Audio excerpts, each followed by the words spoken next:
Hello everyone, I'm this cutting full. के गर्नु केटाकेटीहरूले रहर गरिहाल्यो। क्या बात है सर क्या hello everyone, welcome back to my video. हजुरहरू के गर्दै हुनुहुन्छ, कस्तो हुनुहुन्छ, सन्चै हुनुहुन्छ होला।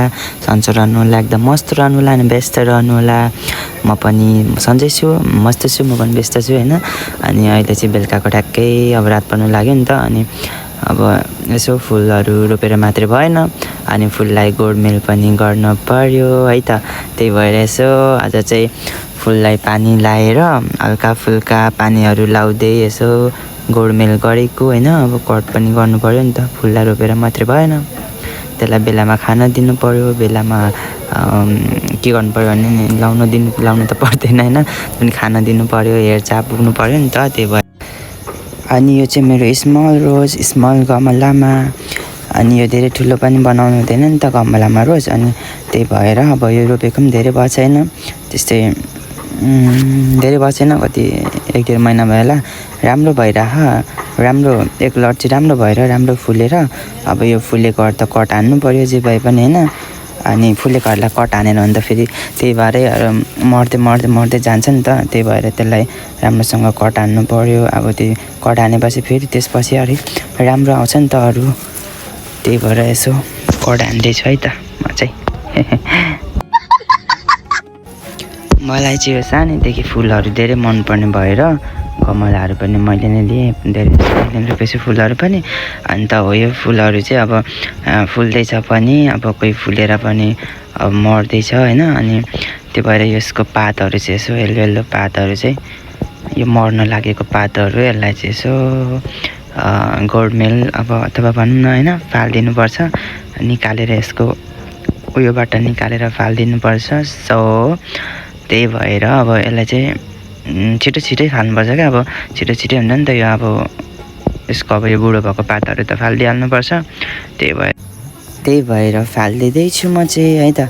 अनि अब ठ्याक्कै होइन, अब अलिअलि फुलमा पानीहरू लाउँदा ओर्दा अनि यसो अलिअलि हल्का फुल्का कटहरू हान्दा देखिहाल्नु भयो होला कट हानेको पनि। त्यही भएर त्यो फुलहरू अलिअलि वेस्ट भएको फुलहरू काटेर अनि फाल्दा ओर्दा अब रात पनि परिहालेछ होइन। सो अब छिटै अब हप्ता दिनमा म चाहिँ यसको पातहरू, यो येल्लो भएको पातहरू चाहिँ फाल्ने गर्छु। अनि त्यही हो, राम्रो फुल्या अब फुललाई पानी सानी हाल्नै पर्यो, गोडमेल गर्नै पर्यो। फुल रोपेर मात्रै पनि भएन नि त साथीहरू होइन। त्यही हो।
ल साथीहरू, मेरो स्मल गमलाको स्मल फुलहरू देख्नुभयो होला, क्युट फुलहरू, फ्लावरहरू। अन्त भिडियो हेरिदिनु भयो सबैलाई धेरै धन्यवाद।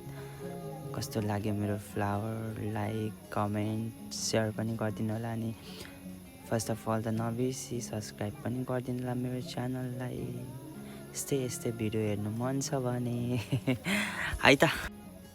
हामी अर्को भिडियोमा फेरि भेट्नेछौँ। Thank you, bye by.